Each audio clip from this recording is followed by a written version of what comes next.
തമിഴകത്ത് 4 ദിവസമായി നിറഞ്ഞു നിന്നിരുന്ന രാഷ്ട്രീയ ചർച്ചകൾക്കും എല്ലാം ഇപ്പോൾ വിരാമമായിരിക്കുകയാണ്.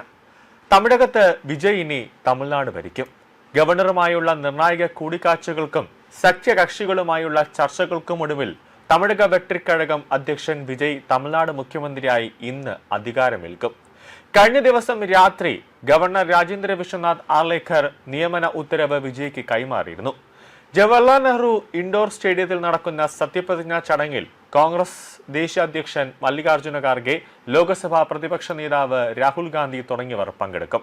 ഇന്ന് രാവിലെ 10 മണിക്ക് ചെന്നൈ നെഹ്റു സ്റ്റേഡിയത്തിൽ നടക്കുന്ന ചടങ്ങിൽ വിജയ്ക്കൊപ്പം 9 മന്ത്രിമാരടങ്ങുന്ന കോർ ടീം സത്യപ്രതിജ്ഞ ചെയ്ത് അധികാരമേൽക്കുമെന്നാണ് ലഭിക്കുന്ന വിവരം.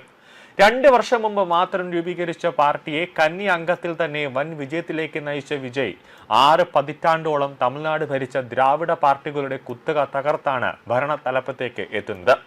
കഴിഞ്ഞ തിങ്കളാഴ്ച തെരഞ്ഞെടുപ്പ് ഫലം വന്നപ്പോൾ 234 അംഗ നിയമസഭയിൽ 108 സീറ്റുകൾ നേടി TVK ഏറ്റവും വലിയ ഒറ്റക്കക്ഷിയായി മാറിയിരുന്നു. എന്നാൽ കേവല ഭൂരിപക്ഷത്തിന് 10 സീറ്റുകളുടെ കുറവാണ് ഉണ്ടായിരുന്നത്. അത് തുടക്കത്തിൽ വലിയൊരു ആശങ്കയ്ക്ക് ഇടയാക്കി.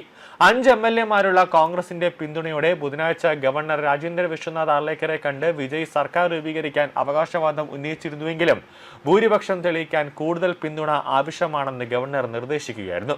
തുടർന്ന് നടന്ന അതിശക്തമായ രാഷ്ട്രീയ നീക്കങ്ങളാണ് വിജയ്ക്ക് മുഖ്യമന്ത്രി പദത്തിലേക്കുള്ള വഴി തുറന്നത്. DMK സഖ്യത്തിലുണ്ടായിരുന്ന CPI, CPM കൂടാതെ എന്നീ പാർട്ടികൾ വിജയ്ക്ക് പിന്തുണ പ്രഖ്യാപിച്ചതോടെ 4 MLA-മാരുടെ പിന്തുണ കൂടി വിജയ്ക്ക് ലഭിച്ചു. വിജയ് 2 മണ്ഡലങ്ങളിൽ നിന്ന് വിജയിച്ചതിനാൽ TVKയുടെ അംഗബലം 107 ചുരുങ്ങിയിരിക്കുകയാണ്.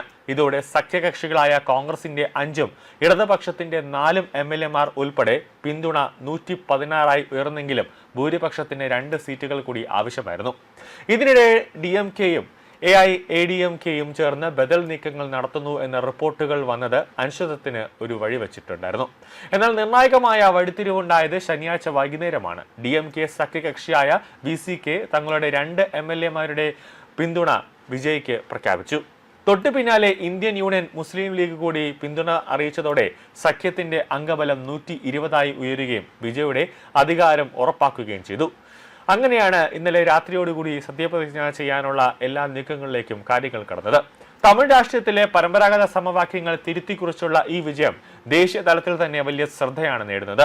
ഇതോടെ ദ്രാവിഡ രാഷ്ട്രീയത്തിന്റെ കോട്ടയായ തമിഴ്നാട്ടിൽ സിനിമാ താരത്തിൽ നിന്നും ഭരണാധികാരിയിലേക്കുള്ള വിജയുടെ 2ാം ഇന്നിംഗ്സ് ഔദ്യോഗികമായി ഇന്ന് തുടക്കമാവുകയാണ്.